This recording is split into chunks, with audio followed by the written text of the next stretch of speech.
Oh, what a day. What a day. Hey, Jolene, guess what? What's up, Mark? I guess we're live. Totally.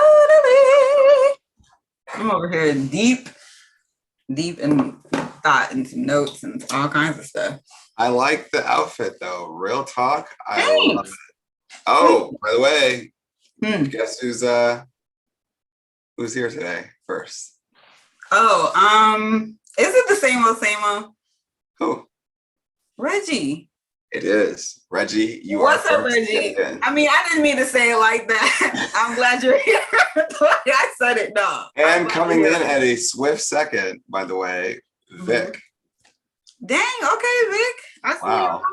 I guess they are like and the competition begins again. So what's good, Reggie? What's up, Vic? And what's up, everybody else? Good evening.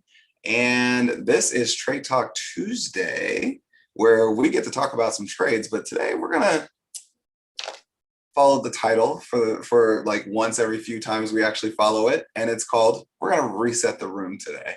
But if you haven't subscribed yet, go ahead and hit the subscribe button. Or if you like the videos and wish that we do, go ahead and hit the like button. And on top of that, if you want to be in the know for when a new video comes out, go ahead and hit the bell so that way you can be a part of the notification squad, aka the Cool Kids Club. So, Jolene, a lot happened today. Yo, a lot's been happening all week though. You know, I feel like I'm watching like the Come Up series 60 seconds videos all over again. That's because good. they're like replaying in my mind about roller coasters, volatility, all those things. It's kind of interesting. Corrections. It's crazy. It's crazy. Just having deja vu over here. I mean, it all sounds familiar, like cautionary tales, precautionary tales, warnings, alarms, you know, stuff like that, you know, like, ooh, next year is not going to be the same as 2020. Like, I remember those videos, you know, okay. I palm the replay all the time. All right. You got some Black history for us today? I do, but we got to go in order. Let's back it on up. I didn't even ask you how you're gooning today. I didn't even ask you. We'll get into it. All right. Well, everyone, what's up? It's Jolene GC in the place to be. And it's Trade Talk Tuesday. And let's talk about what happened in the market because it was bloody. Okay, so we have the Dow at negative 473.66 points. The worst day for the Dow since February, y'all. We have the S&P 500 negative 36.33 points. And the NASDAQ closing out like a champ, okay? They were only down by negative 12.43, and it was much more severe in the pre-market. So I can appreciate that scrappiness. Then we got the VIX at 21.84 points, so it's increasing, y'all. And we have the 10-year Treasury note at 1.64%. Then for sector performance, as you know, there are 11 sectors. We track the top three and the bottom three. And we got, for the top three, we have materials, tech, and communication services. However, I will note that out of those top three, only materials was positive.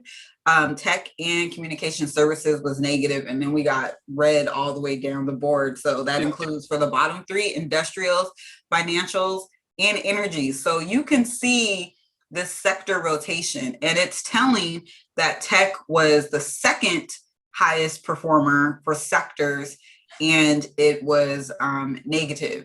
So we're gonna keep track, like we always do, of these sectors and see what's up.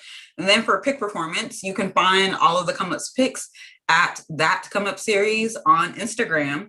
And you could just scroll through and find that post. And we have Roku coming in at number 1, then Twilio, and then we have TDOC with a 52-week high.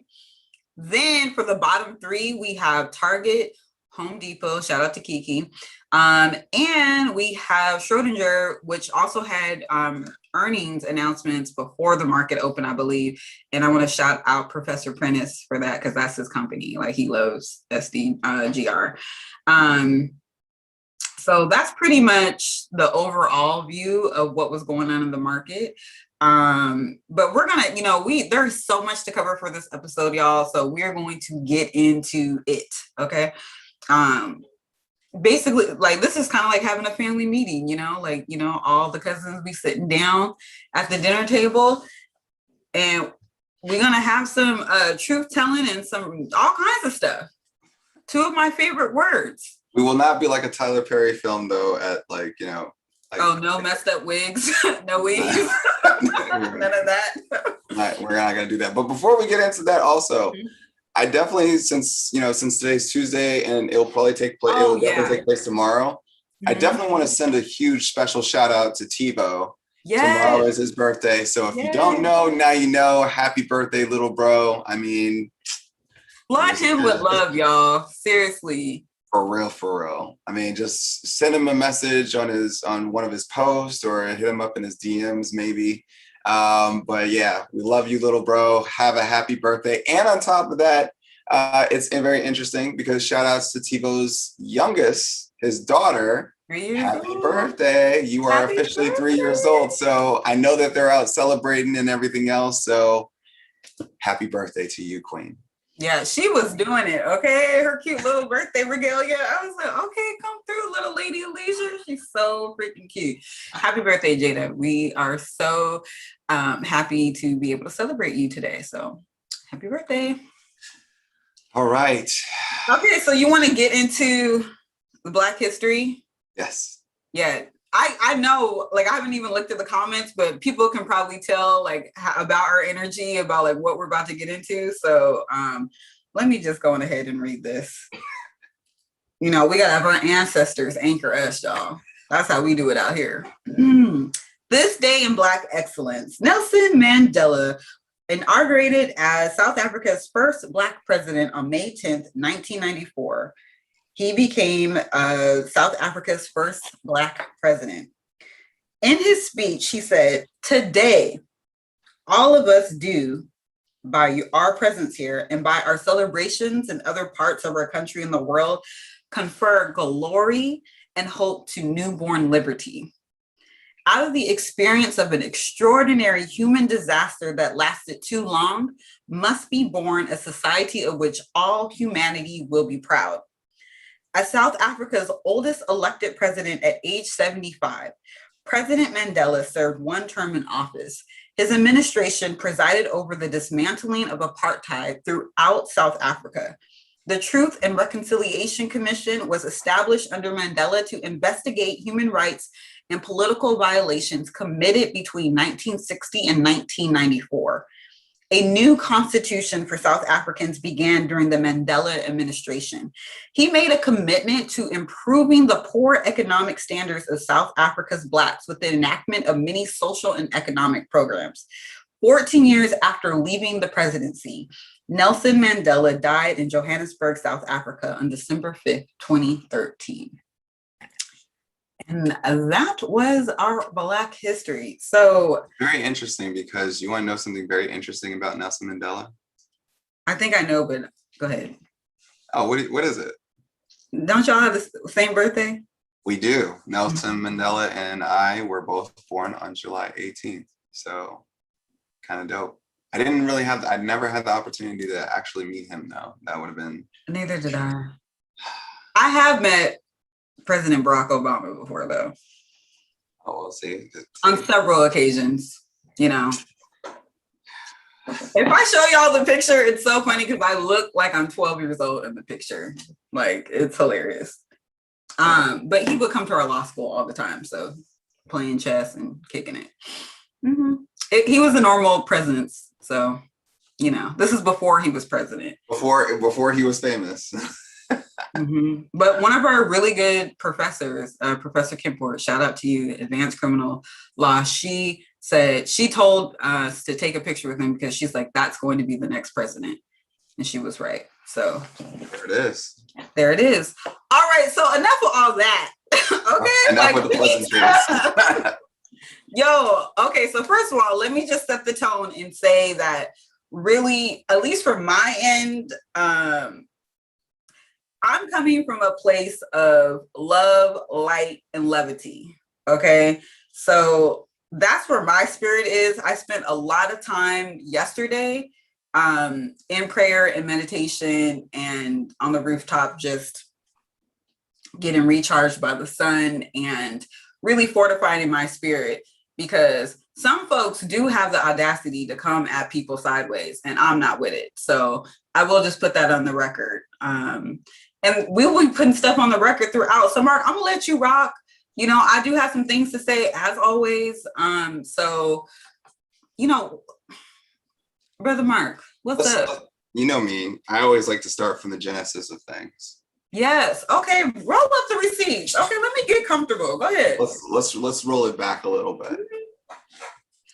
For folks in whom which I said that I wanted to do this for cloud or I wanted to do this for YouTube views, I mean, honestly, if you go back and watch the EYL episode, I was scared out of my pants.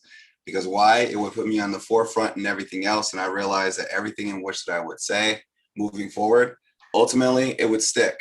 And I understood that. And I was willing to stand on that square. And I still am to this day. But honestly, it's like, I didn't do it for the clout. I didn't do it for the views and everything else, because long before YouTube, I was ultimately just doing it within the shadows, ultimately just helping as many people as I could. And even then, to this day, I do so. Only reason why I do it here on YouTube is because of the fact that I can be everywhere and anywhere.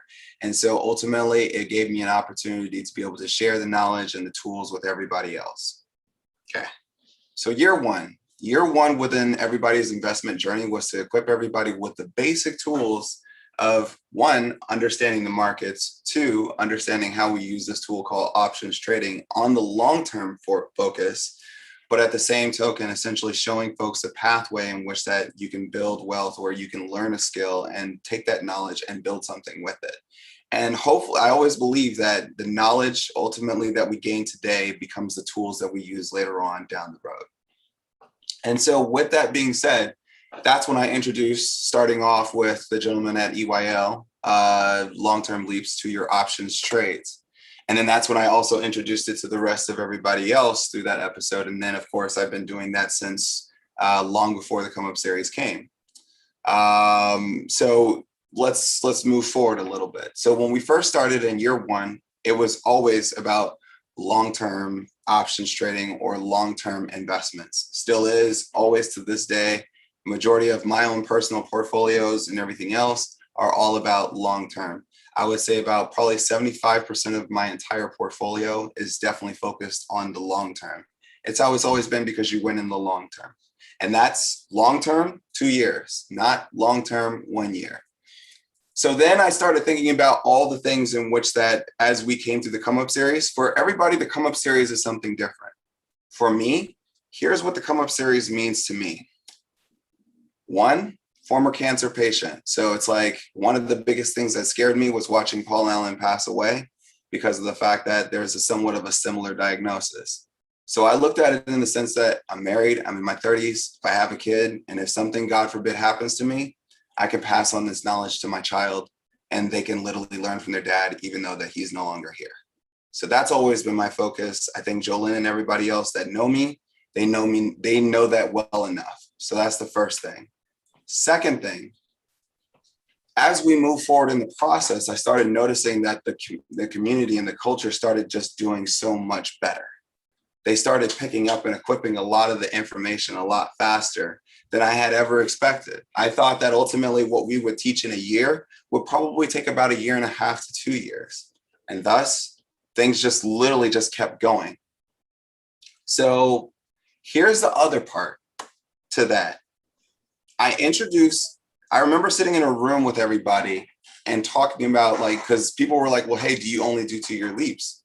And I'm like, no, I also do leverage plays. And then the room got quiet. They were like, what is that? So for the first time, I had introduced leverage plays, which was the XLY 205, I think January 2022 call. Now, around this time, keep in mind, before the Come Up series had even came, a lot of folks were either in 2021s and 2022 plays around me, because of the fact that they had learned X amount before I even came to the Come Up series, or Jolene and I started the Come Up series. So when I introduced that to the group, I kind of felt like, and I think that if you guys go back and watch the episode Walking Tall, thanks, shout outs to TiVo for giving us that timestamp. But yeah, so pretty much that was introduced to a small group of folks because of the fact that they were asking, how is it that I trade? Then ultimately, then the conversation came up about like, okay, hey, well, will people feel left out in the sense of not knowing this? So, and I remember on that episode and saying that, hey, you can do leverage, but at the same token, just remind you, it's a lot more higher risk. Now, one of the things that we talk about when it comes to sticking to the script is not about like, quote unquote diamond hands. I think one of the first episodes that I ever did on, and I think you can look at it through the playlist called Your Come Up, is called Trading Plans. And I really hinted on that very specifically because of the fact that when you have a plan, then ultimately you have a script. Your trading plan is your script. Now, this is not to bash anybody. For this, I just want to say this to everybody else out there that's ultimately feeling the burn within the markets. I'm sorry. It's like seeing everybody lose like this, especially when you're seeing all this red within your portfolios. Nobody should ever want anybody to see that. And at the same token, it's kind of sucks when it's like you develop a thesis and it's like, that thesis is right. But I look at it like this. Imagine being at your job and you bringing forth a great plan in which that that it's going to work, the strategy, the fundamentals behind it, and you introduce it to everybody that's your coworker. So then here comes the other part to it, the market. When that thesis now gets introduced, and then imagine the market saying, okay, hey, we hear your thesis, but we decide to go in a different direction. And so here we sit in 2020, like going through X amount of thesis, and that thesis is playing out. But now 2021 is bringing a whole different set of monsters to the game. The board is changing. Here's some differentiations, and let's roll it back for 2020 so that way everybody can truly have, let's roll it back to literally like tell everybody, how the market really played out. January to February 2020, and you can go back and check the timestamps of like what was happening across the entire board if you want to do some research and some backstory. But during that time, we started hearing about this thing called COVID-19 that was stemming overseas. And then ultimately it came onto the US forefront and it got real. And then essentially it's like people started worrying about, because of the fact that all the effects of what it was happening on people started worrying, okay, hey, is this going to affect economies? Well, it started to affect economies. So much so, you started to see that banks, central banks, started to say, okay, hey, we're going to have to like do some type of monetary policy in order to protect our economies. And then that's when it really started to really hit home for a lot of folks. You started seeing massive hospitalizations and everything else, whatnot. But let's just talk about the finance part to it. Because on the finance part, there was something brewing. Central banks' monetary policy started being pushed into the global economy. You started seeing economies literally start to bring their interest rates to zero. Some of them even went negative, meaning that if you borrowed money, it's kind of like they were giving you money to ultimately borrow. And it's like, okay, hey, like if they, just for perspective, if you borrow $100, you only had to pay back 99. That was kind of like the perspective of what like negative interest rates look like. So then it's like it came back home to our forefront here in the United States. And when it started to hit, I think it was Japan as well as Europe. And then, of course, we knew it was coming to the United States and China. So then at this point in time, you started to see banks sell off. You started to see investment managers and portfolio managers completely go risk off. And then ultimately, something glorious happened. People started to see buying opportunities across the board. People started to ultimately see that, okay, hey, that I can do this thing called the stock market and ultimately invest in everything. But here's a small little challenge to that. And I think I hinted on that throughout all of last year. You saw companies like Overstock.com up 900%, Wayfair up 900%, many other companies up significantly, going on massive runs. And then essentially it's like all the while you see Wall Street just sitting there, literally watching everybody else more so have fun. How do we know this? You didn't really see that much trade algorithms literally come into the market. Before 2020, trading algorithms were always all throughout the market. And so essentially now you had literally retail investors consistently, as soon as you saw trade algos kick in, somebody was buying it up. But now here we come in 2021, the game has changed. And in that game changing, doesn't mean that the fundamental, anything is wrong with the fundamentals or the thesis. The thesis is still strong. A lot of the companies in which that we felt are strong convictions of, but more so myself that I felt a strong conviction to, there's nothing wrong with them. There's nothing wrong with that thesis. The only difference is that what you're dealing with is a market of saying, okay, hey, these companies have had massive runs. Now it's time to start digesting. And now we got to start looking towards other things, since we're talking about an economy that's reopening. So now at this point, is there anything wrong with ARK? Is there anything wrong with AMD? No. I expect strong returns from AMD moving forward, because of the fact that look at all of the pent up demand, but yet at the same token, they have short supply. Anytime when you have strong demand, exceedingly strong demand, but yet at the same token, your supply is weak, some things are going to happen. One, you're probably going to increase your price so that way you can build up your profit margins. That's one of the things that investors want to see. And then ultimately from there, the very next thing that they're going to do is they're going to say, all right, well, we can kind of like just raise our guidance moving forward because of the fact that we expect significant growth. And if you go back and listen to AMD's earnings, that's exactly what they did. They raised their guidance by 50%. So is there anything wrong with ARK? No. The only difference is just that the fact that you're dealing with two different theses. You're dealing with two different strategies here. ARK had a glorious run in 2020, but over the 5-year span, it also did very, very well, because some of those same companies have done exceedingly well over a 5-year span. But at the same token, Kathy Wood has gained such amount of popularity. Now, of course, people can make the conspiracy of whether or not our folks out there on Wall Street out to get her or not. That's not my purpose here. I'm not going to put on my tinfoil hat today. But what I will say, though, is that ARK is down probably 34, 38% from its highs. And those things happen. When you've had such a great run, you expect the choppiness to come throughout the market. And those things are going to happen. And sometimes it's going to be a matter of, hey, Wall Street's digesting. Wall Street has found the new hottest trend, which is, what is it? The three sectors that were down: industrials, financials, and energy. Mm-hmm. Well, they weren't as loved in 2020, but now all of a sudden they're getting their shine. But then there's this other thing going back to, say, for example, that timeline as we reset the room. If we think about it, when we look at financials, here's the reason why they sold off. If you have policy, monetary policy that's saying zero interest rates, banks make their money based upon interest rates. Now, of course, they make their money by other savings and everything else, which they don't really give like very high yields or anything like that. But ultimately, they make their money off of interest rates. So, for example, all the folks who borrow from their bank, then that's how they make money. They make a killing that way. Now, when you cut those interest rates, then ultimately you're cutting them at the knees in the sense of lowering their profit margins.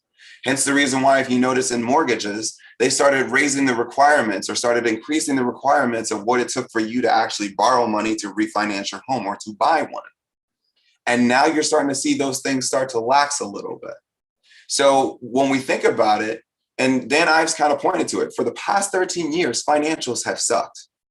But then they started trading alongside with retail investors. Now, people think that they only started trading alongside within GameStop. No. They were trading on the second half of the second leg of 2020. It's just the thing is that people just didn't fully recognize that they were there, but they were there. The trading algorithms weren't there, but it doesn't mean that institutional money was not there. And now they've made X amount of return, and now they want to rotate into something else in which that they find attractive. Because why? When you have a market in which that, or an economy that is now on the rebound, and now what they're trying to do is pressure the Fed into raising rates, though that the Fed has said, hey, we don't think that we're going to raise rates until 2023. Now you start to get that pressure in the sense of, hey, now it's time for us to start like preparing ourselves for higher interest rates, and people are starting to position themselves for that rebound. And people are starting to move out of the Zooms and everything else because of the fact that people are starting to go somewhat back to work. Though that if you go back and look at those employment numbers, people had a projection of 1 million jobs in I'm sorry, there was not a million jobs. So, and now we're talking about this thing as it pertains to inflation. Yeah, that's true. Things are going to happen, and you're going to see some inflation when you come out of somewhat of a recession. If you go back and look at all recessions or depressions, you start to see inflation kind of close to towards the end as you're coming out of a recession. It's kind of like most folks would never know that you're coming out of recession until you kind of don't really think about recession until you're really coming out of it. Unfortunately, in this one, when the world came to a standstill, everybody saw that there was a recession. The difference is the other folks already knew, like myself, that there was already a recession on the horizon come 2018, and my portfolio spoke about that one. So I think the biggest thing is now, let's talk about moving like into the future here. Wait, can we take a breath? Oh, yeah, sure. I mean, just, take a breath, Oh no, I'm rocking. I'm rocking. But I do honestly like. I'm gonna reserve my comments till later. Go ahead. That's fine. So here's the other part to this for folks. Because when we talk about the Come Up series, many folks came into the Come Up series during different periods of time. Like there were folks that came to the Come Up series long before we even had a home on YouTube. Some folks came to the Come Up series right after the EYL episode. Some folks came to us long after those things, probably around the time of September because, word of mouth and everything else. But here's the differentiation across them all. Here's where they're similar. The one key thing that was always core was really in a sense of focus on the long term. That's one. And then two, the second part is we introduced a thing called the rolling forest. And the rolling forest was there, like I said, and I always will say, and you can always go back or I can always share the presentation. The rolling forest was always set there to give discipline to everybody. So that way it had two things. One, it was like, okay, hey, here's my guide in which that I save money so that way ultimately I can invest for that future. And then ultimately start to learn how to live with less. So that way, essentially, it's like as I'm going on this process and on this journey, and nobody says this journey is going to be perfect or it's going to be a cakewalk. But the goal is that essentially that you would do X amount of trades over a longer period of time. And ultimately by that time, then they would solidify and provide you solid returns for you to build generational wealth. And how do you do that? You would play the long term by deploying capital 4 times a year. So which means 4 trades a year and long-term trades. So that's 4 trades, each of them going out for 2 years. Now, when we introduce leverage, and here's the reason why I say this, just so that way this is really me right now setting the room. When we talk about this thing called leverage, anytime when you're talking about leverage, like for example, if you have a credit card, that's leverage. And you're leveraging against, say, for example, the money that you already have, which is, say, for example, within your bank account or your checking account or your savings. So that way you can ultimately pay off what you've already leveraged by paying for your credit card. Simple, right? When it comes to your investment portfolio, when you play when you've played your long-term trades and you're like, hey, I'm good here, but I would like to have a little bit more risk. I have a little bit more risk appetite. That's where leverage comes into play. And leverage comes into play because now you're leveraging something on a little bit of a shorter term. Now, of course, like any investment, it can blow up, it can go bad. Mm-hmm. And it can also, in some cases, it can be very, very good. You leverage that against, say, for example, your long-term and what we like to call liquidity. Why do we say liquidity? Because you deploy X amount and it's going over a longer period of time. And ultimately, I believe that long-term always wins out over short-term. Doesn't mean that you won't have wins in the short term if that's your speed. But essentially, it's like that's how it's set up. So that way, if you're leveraging something, if that thing that you leverage blows up, it's okay because you still got the time made up, say, for example, within your long-term strategy. And that's ultimately how it was supposed to be played. Now, of course, it wasn't to force everybody to go into leverage. And I started hearing about a lot of folks having like significant leverage plays because of the fact that there's this allure to leverage plays. It's an allure. the allure to it is because of the fact that one, they're cheap, and ultimately they can also, when everything is good, it's good. But when it's also bad, it gets bad. And that's the thing about, say, for example, leverage plays. And then of course, the other part is that you don't have as much time horizon as, say, for example, of course, the liquidity plays are. And that's ultimately how it's set up for you. So you play the liquidity first, and then ultimately you play leverage to leverage against what already you have. So now here's the thing. A lot of folks are like, pulling their hair out or ultimately getting stressed out. And it can be very easy to get stressed out, especially in a market like this, because you're trying to ask yourself, well, where do we turn? Where do we turn to? I'll put it like this. If the market could do this now, and I'm probably sure you've heard it across many different platforms. When you look at the overall long-term trajectory of a company, it's very rare to actually find that a company goes beyond, say, for example, a 6-month period of just overall bad, unless it's very rare. But in most cases that you typically see that, it's typically the meaning that either you're stepping into one, it could be a bear market, or two, this company could be, say, for example, heading towards bankruptcy. I don't see Apple heading towards bankruptcy. I definitely don't see AMD headed towards bankruptcy. I don't see many of these companies heading towards bankruptcy. What I see is the fact that there's a lot of rotation. And keep in mind, the volatility was ridiculously high in 2020. And we were coming down off of that volatility. Now the volatility is low. Now the volatility is at levels in which that it's a little bit more digestible for everybody. Like I think Kathy said that the bull market is ultimately broadening itself out. And what she means by the bull market broadening itself out and many other players, that means that it's all not so 100% focused within tech. Now, how did we know this beforehand? If you go back and look at, say, for example, the Come Up Series recent pick list or the SIPs, the 37, if you go back and look at it, we deliberately placed things within the Come Up Series SIP list that were ultimately defensive against the same technology companies that we loved. Like, for example, there was TBT, there was JP Morgan, there was Visa, there was MasterCard. There was even a company called Fortinet, which was cybersecurity based. And if you go back and look at any of these charts, they did exceedingly well. We set the defense there for everybody. Now, whether or not it was accepted or not, that's a whole different conversation. But it's just to say that, and we'll keep doing the same things and making sure that there's defensive plays across the board, and we'll keep identifying them as defensive.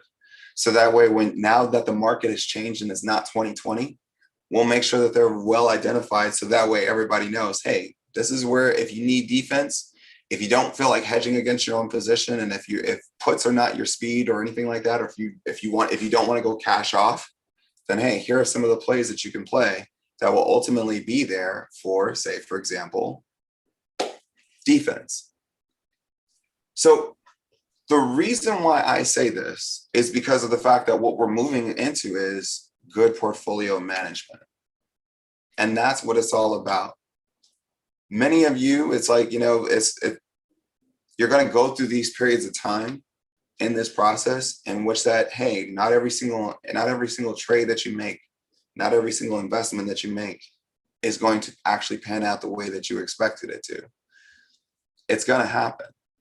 But the thing is that, the goal is just remember that, okay, hey, this one didn't work out. Okay, that's okay. I can move on to the next one. And at the end of the day, it's like, you'll get better. You'll get better in the process. But here's how you don't get better at being a great investor or a legendary trader, whatever title you want to consider yourself. Here are some things. You got to be able to, when you set your trading plan, that trading plan is between you and you alone. Now, of course, you can have a community of groups, but if you don't have a trading plan when you step out there, then it's kind of like, okay, hey, you're just jumping out into the deep sea or into the deep water and not knowing how to swim. That's the first thing. So setting a trading plan is going to be crucial. So if you had a trading plan from 2020, congratulations. If you set a 2021 trading plan, Good job. Now, if it's still not lining up with what your trading plan is, it's okay. Go back to your trading plan and make readjustments. And at the same token, it's like, you know, a lot of folks get upset with me for saying, hey, Mark, you know, you're supposed to tell us when to get out. You're supposed to tell us when to get in. That's not my role. My role is not to do that. My role is to give you the knowledge and the tools so that way you can utilize them at your disposal. We'll give you examples, but at the same token, it's not my duty to, there's many other service providers out there in which that they, you know, that people will pay to literally say, hey, give me the entry and exit points. And ultimately it's like, maybe you can hold them accountable to that. That's not me. That's not who I am. My goal is to teach you exactly how a wise man by the name of Louis St. Cyr once taught a young boy by the name of Mark Monroe how to be accountable for essentially his portfolio. And a part of that is, one of the things that he said is, every man must carry his own burden. It is your portfolio. It is your responsibility. It is our responsibility to give you the knowledge, wisdom, skill, and tools so that way you can craft that and build the skill. With that being said, I yield my time for now. You know, thank you, Mark.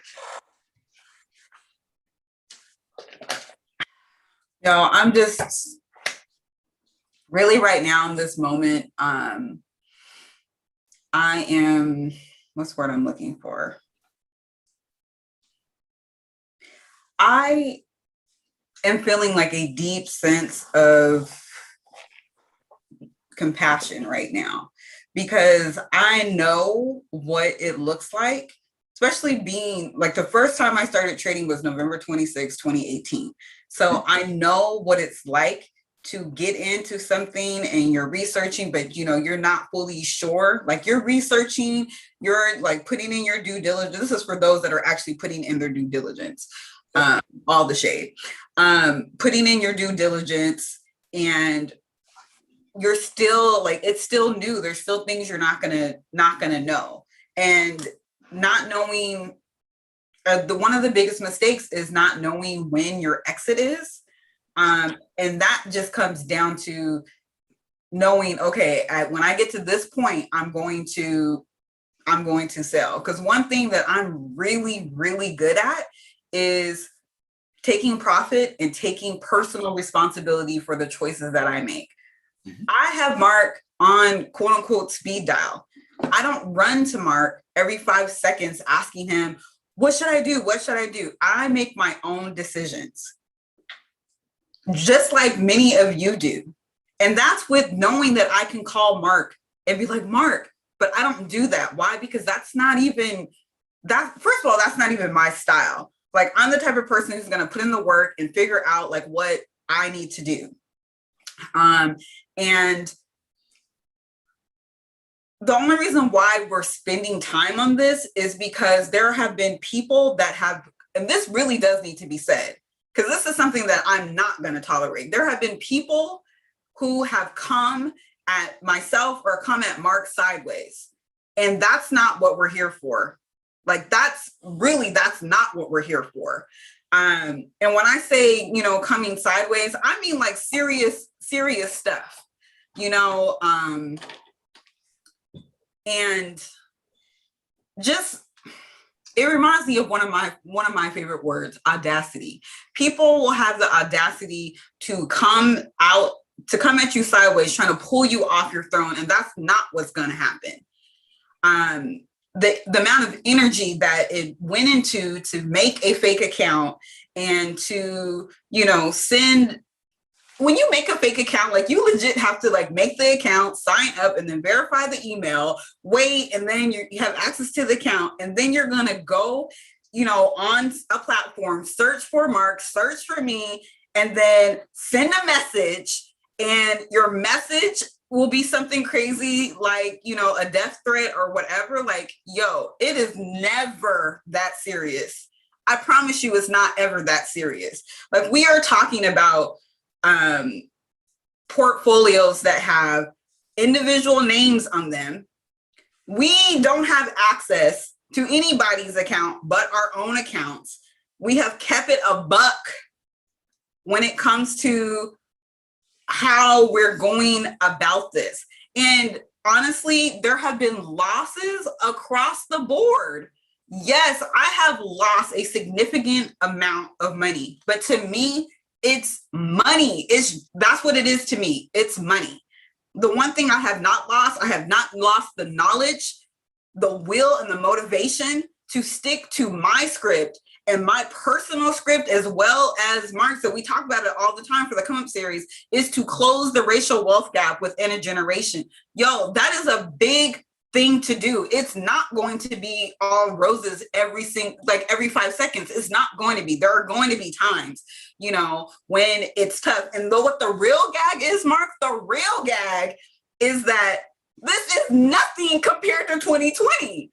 2020 was so much worse as far as the crash. We had an actual crash. I mean, imagine you had people's portfolios, like literally like people's portfolios and retirements, like just, and a lot of folks were selling at the bottom, whereas like you think about it, a 35% drop and across markets, 40% drop across markets force folks to panic. And ultimately it's like, then they try to get back in and it's just like, well, what do I do? Right. And let the record reflect, like, seriously, we're all adults. Some of us have 10 toes, some of us don't. If you don't get that, then you got to go back to Come Up series like history. Some of us have 10 toes and some of us don't. What's going on right now is, yes, it sucks. Like, I'll be the first to say it. It sucks. Like, this ain't fun. This is not fun. Losing money is not fun. But when I think about the long term and the trajectory of something like coming on here and talking about like how we can go about closing the racial wealth gap, I'm willing to take, multiple hundreds of thousands of dollars, whatever losses. I'm fine with that because I know that this is just the beginning. And I think bring it back to Harriet Tubman. I know that there was some times where the route, something happened, like, it was not always safe. And we know the risk involved. We are all grown people. And I almost said something else. We are grown people, y'all. And I'm not even trying to, this is a lace good hand. This is not even the leather one. So I'm not even coming at y'all like that. Like, this is really from a place of love and a place of like, man, like we are in this together, regardless of, who has however much money. Like, a loss is a loss. Like, when we think about these losses, it's more like the percentage of the loss. Like, we're all going through it. Yet and still, the thing that we get to do is take responsibility, personal responsibility. And I will say, like, I will put it on the record that, yes, like the XLY 205 play, I rewatched that video and I know how many times it was distinguished who the play was for, who it was not for. But I also understand like the seduction of that video. Like, oh man, I can see how it would have created FOMO, regardless of, grown adults saying, do your own research, blah, blah, blah. Like, I get that, and like, that's where I have the compassion. And for those of you who are just like, what play? Don't even worry about that. Because like right now, I'm talking to those that just stepped into the market and are taking lumps. And if you are in 2022s, like, you really got to sit back and think about that, because those are leverage plays and it goes liquidity, leverage, scale. Yep. And if you don't have enough liquidity, you can't have the audacity to go into leverage. You just can't. Because quite frankly, 10 contracts is not hitting it for leverage, for a leverage play. It's not, especially given like what we are up against. So we're not even trying to like belabor, this point home, but like some things really do need to be put on the record, like lawyer hat on, like some things let the record reflect. Some things really do need to be on there, and so that, and I don't even know how many times I have to say, FOMO is not a strategy. It's not. And I have friends who were like, oh man, ooh, that sounds good. And I was just like, girl, like, you're not ready. And that's okay. And it's okay that you're not ready. Focus on liquidity. These are your some of this is like your retirement fund. And that reminds me of another thing. Let it reflect that there are some people, no names, we don't even, who you are. There are some people who are not even doing 70-30, and they're out here, putting money in that they can't afford to lose. Like, rule number one of investing, if you can't afford to lose it, do not invest it. Do not play games with your retirement. Like, if you don't have the time or whatever, and again, like, this really legit is coming from a place of, man, I know that it sucks. I remember what 2020 was like, and I remember the end of 2020 and how beautiful it was, but I do remember the pain of seeing my account go from up here to smack dab on the floor next to butter, okay, on a beanbag. I remember that. He's out. Yeah. He's out. So anyway, can I, because me, it's like, I always want to give folks, like, okay, so we reset the room. So now I'm going to actually give something to folks in which that is honestly like non-printed or something that you're not going to be able to probably just go out there and just find willy-nilly, though that sometimes you have access to them. But it's nobody. Go. Nobody's here. Butter's on alert. Okay, so I want folks to know that. Okay. Oh wait, Mark, before you say I want folks to know, don't lose that thought. And while Butter is saying that, I just saw somebody's comment coming, like, low-key coming sideways. I'm not going to call your name out, but for real, like, there are videos on pivoting. There are videos on puts. There are videos on hedging. And if you can't readily find that, Investopedia is your best friend. Call your brokerage. That's your best friend too.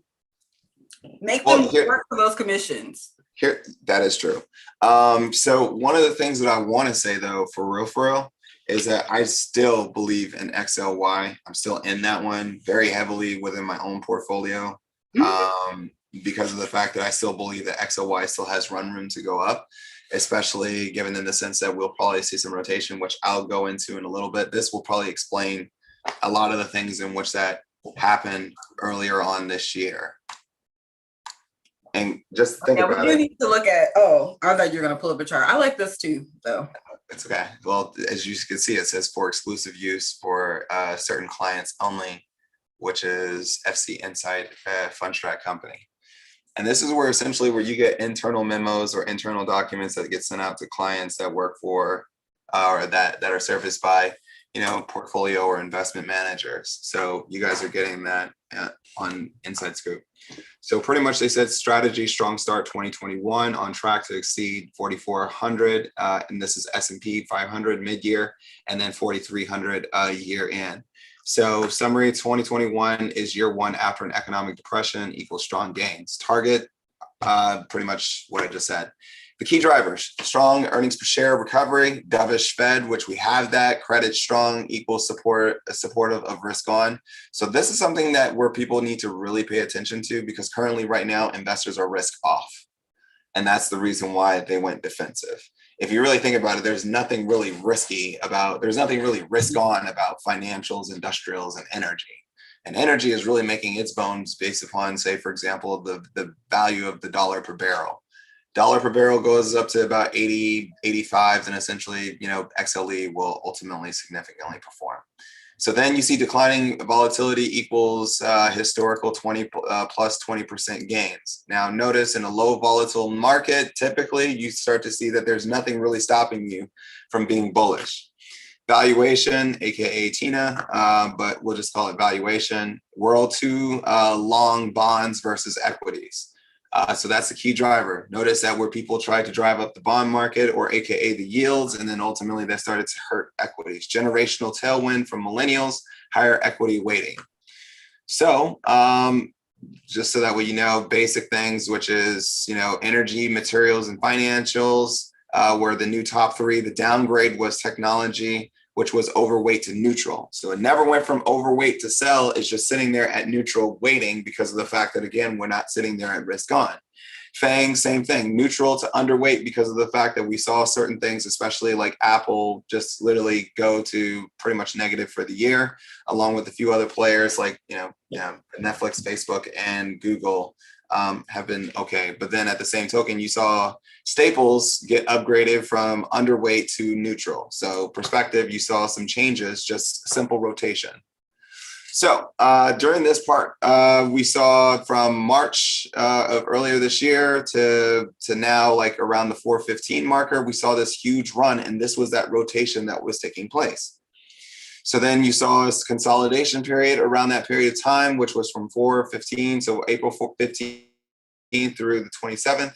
And then, of course, we kept pinging the support level of the S&P 500, which ultimately was established here. And then essentially we kept coming back to that level. Now, of course, what they're saying is the hammer, which was May 4th, but we may have to really check this out. The biggest thing is choppy. As you can see, chop, chop, and then chop. Here, we just went up on a significant run. So we think equity's still better to buy. That's what they say. I still believe that too, though that a lot of folks are saying cryptocurrency is the way to go, but we saw what happened to cryptocurrency over the weekend and how it's also been trading alongside. And don't think that, like I said, institutional money is not there. So then here's some other parts where they have their S&P 500 target, 4,400 before mid-year. So they're expecting, and notice this trend line that was established here. Now, mind you, I just picked this up today. So essentially, I'm kind of like reading this fresh off of the top of the dome for each and every single one of you. But essentially you have 4,400 before mid-year. And then essentially they're expecting that the S&P 500 will probably take a dip and then ultimately end up by the end of the year. So this is typically around correction time where they say pause that refreshes, Fed jawbones inflation. So they chew on it. Commodities trigger inflation fear, stocks overbought. So that can possibly be the thing. COVID-19 wave in Southern Hemisphere, and then Washington advances tax-rich plan. Now, remember what I said throughout last year? This tax-rich plan is something huge because ultimately, don't be surprised if you start seeing more wealthy people get divorced. Though, Erica, I'm not leaving you, none whatsoever. I love you more than life itself, so I ain't going nowhere. And then on top of that, Southern Hemisphere, but it's interesting because I could probably add what's happening in India. If you don't know what's happening over there, that can have a huge impact as it pertains to how the world moves, believe it or not, because of the fact that a lot of software engineers are come out of India and many other places over there. And on top of that, they are one of the places that is really starting to become very much so westernized, or they're very much so democratic, though that there's some issues. And then, of course, stocks being overbought. Now, they're not talking about stocks in the sense of technology being overbought, but they're probably going to be talking about, like, for example, your financials and everything else being overbought. Though I think that that it was published on May 5th of 2021, I think that what we're going to be seeing is something that's going to be happening a lot sooner because of the fact of what we just witnessed today in today's market. And I would say this, don't take that as something that's just a fluke in the market. It's something that's very real in the sense where you see that the Dow Jones Industrial, and if you think about it, ask yourself this, how many companies in the Dow Jones Industrial are tech companies? It's not a lot of them. It really isn't. Something to keep in perspective. So all the while that you're seeing the Dow Jones Industrial climb to all these 52-week highs or these all-time highs, just remember this, and technology is not sitting there, that's a very, very telling sign. Very, very telling. Now, we'll get to some of the other stuff. So as you can see, they have some other stuff here, which is they see a more and more push to that 4,400. I believe that, though it's not to say that we're not going to have some down periods or some down moments here and there. They say that the RSI is still healthy, though that at the time, I'm probably guessing that the RSI is probably sitting in the either the high 50s or the low 60s. Or even potentially mid 60s. So essentially, given today, I could see that, maybe it needed to cool off in the S&P 500. But of course, again, looking at what happened in the Dow is huge. So then they say a roadmap for 2021, 10% correction. It still is expected in the second half of 2021. You typically see that happen around starting August or September. Now you can see like at the same time that creates a rotation within the market, or essentially you can see somewhat of tech also take that dip alongside it, because take into consideration, since the March lows, the S&P 500 is up 88%. And that was just as of recently. Again, the slide is from March 5th or from May 5th. So then looking at it from 2009 to 2011, kind of seeing the same thing where it's like you saw 80% up from the highs or from the lows, and then essentially 16% back, though that we saw it over here back in the 80s where it came 7% and then went 4%. Here we went down for 16%, up 24. So essentially it's going to be interesting where we drop to. If we drop 10%, then I'm probably guessing that's going to be another push of about 12 to 14% back up to the high. Just as a heads up. So biggest challenges for the second half of 2021, COVID-19, like I said, after an economic depression equals strong gains. So that's a risk though, because as we see, one of the biggest parts is India facing a healthcare catastrophe and economy could shut down. Well, it's official, they've shut down. So that's a huge risk. Inflation, our S&P 500 year-end target is 4,300 and see 4,400 before mid-year. Central banks, Fed, and ECB could lose credibility in market's eye. Honestly, personally, I don't think that the market cares. If you saw, I think it's Stan Druckenmiller, where he actually went out and said some things about the Fed in the sense of why do they still have this monetary policy? Here's the interesting thing about that. And a lot of folks are saying, well, why is it they're consistently doing that? I don't think in the history of any recession, and I haven't lived on this earth that long, but from what I do know is I don't think that essentially what you see in what the Fed is doing is anything that they wouldn't have done in in past tenses, because of the fact that who literally just shuts off quantitative easing, or say, for example, adding debt to your balance sheet and all this other stuff when the economy is not fully recovered. They're saying that we're fully recovered, but yet we're still sitting at a 6% unemployment rate. We're still sitting here where we see a huge disparity as it pertains to wage inflation or wage deflation in some cases. So there's so many things there. When we look at the economics behind it, it just doesn't support the fact that why the Fed or the ECB should stop adding or should stop stimulating the economy. When we talk about crowded positioning, risk is if everyone is bullish. Well, I think that we're not fully there yet, because ultimately, hence the reason why you saw the sell-off. I mean, you saw the sell-off in tech, which means that essentially it's not as crowded as it once was. And if you notice, people are tired of selling off tech now. It's getting to a point where it's tiring. Have you guys noticed that essentially that the conversations and the articles and everything else are starting to change? Pretty soon they're going to start saying that they need tech in order to essentially get to where they need to go. And they're going to say that tech needs to wake up. Washington wants to pass tax the rich legislation. Shout outs to Bill and Melinda Gates for ultimately trying to get ahead of the curve. Disincentives. Will workers not want to return given generous benefits? And I think Cousin Q has said that a while back, where if you're collecting unemployment and you're getting paid more than what you would ultimately get paid to be at a place of employment, then why would you do it?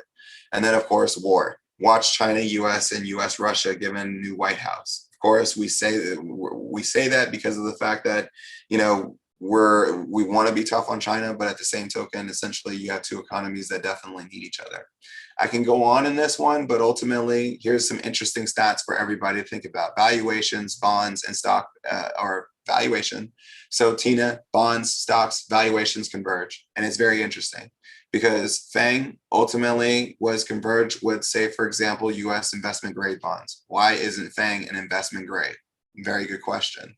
Then on top of that, we have US high yield at 25.8x if we think about implied PE ratio. Well, same thing if we look at large cap, 25.8x. And then, of course, if we look at, say, for example, some of the other things, look at how utilities has started to creep up and everything else. Look at the 10-year at 63.3 times earnings. That's huge. So just something to take away from Friedrich Nietzsche said, that which does not kill us makes us stronger.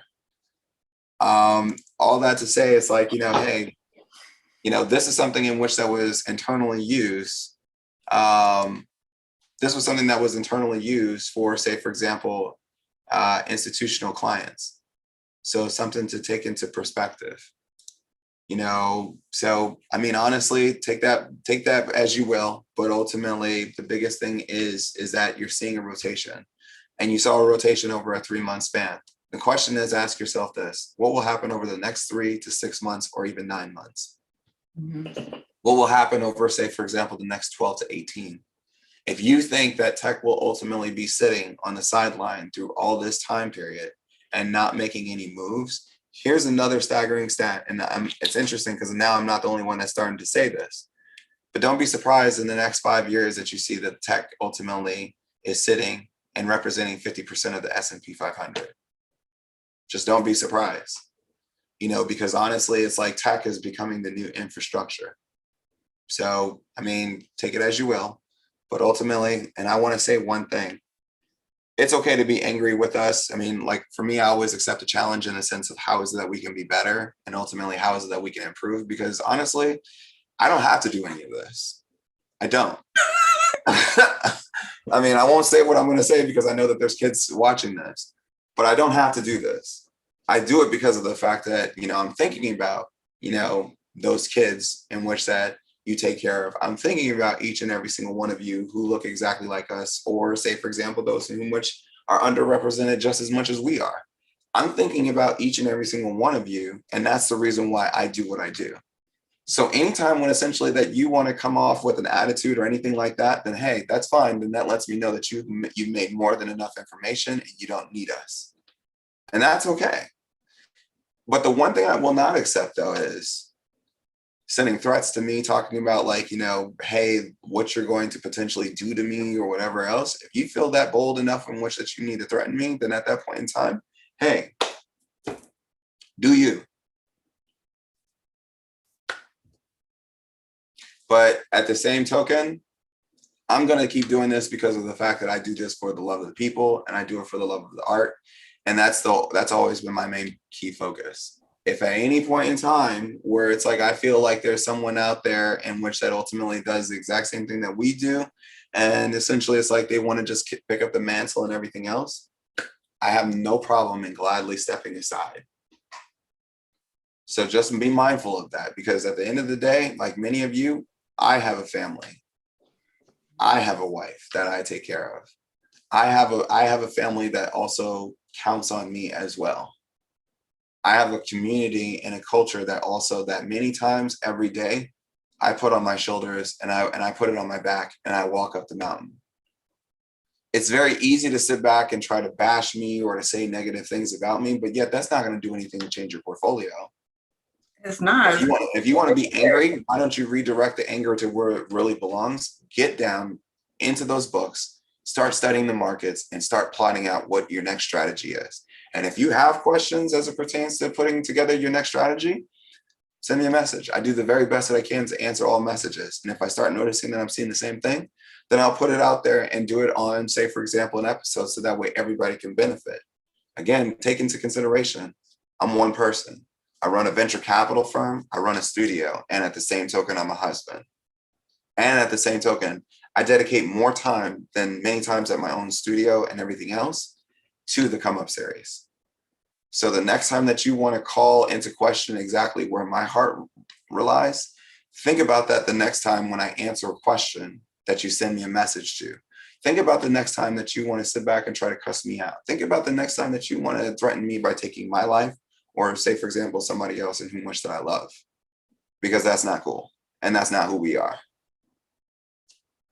I yield my time on that one.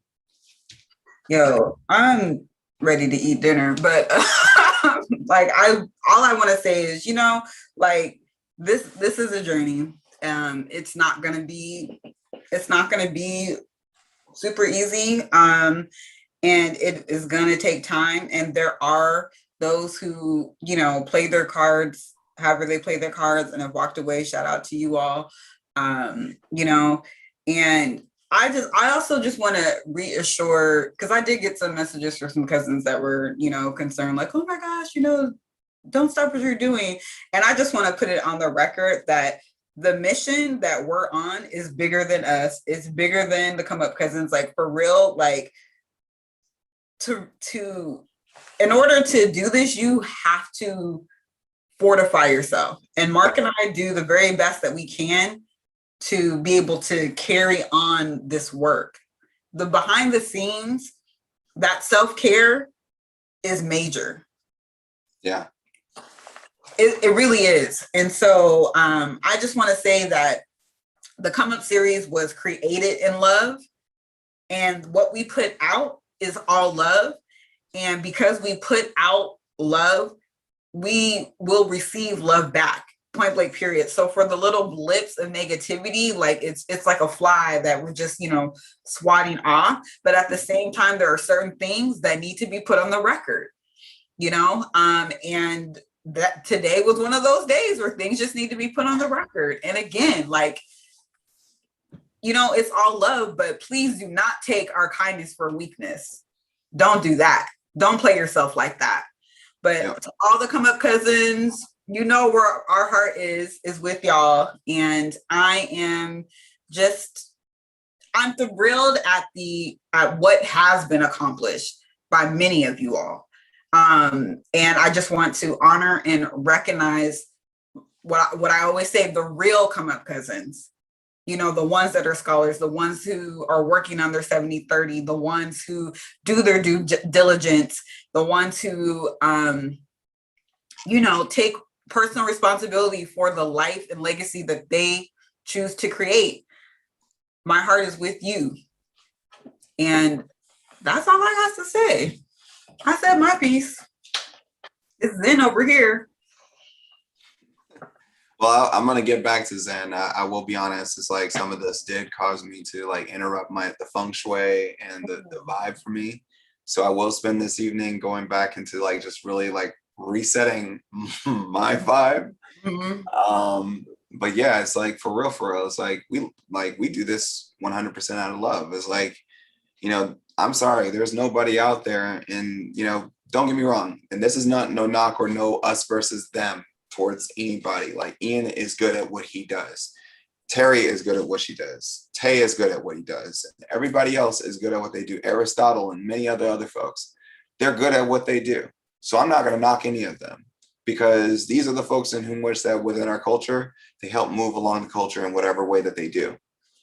What I'm saying is, as it pertains to me and me personally, honestly, I took X amount of responsibility and whatever it is on my shoulders, so that way essentially this could happen. When we think about it, you got to think about, like, for example, the folks who put in the time as it pertains to the camera and cinematography, when it comes to, say, for example, the equipment, when it comes to, say, for example, the time spent, the amount of time that I put in towards doing the Come Up series versus being able to spend that time with my lovely wife.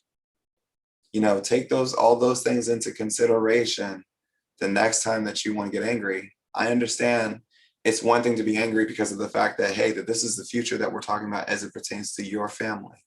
But know this, like, we are definitely doing the very best that we can, and we're rooting for it. Hopefully the information in which that we shared was like something in which that you can take away and build for value and moving forward, and understanding that, okay, hey, that here's what it is.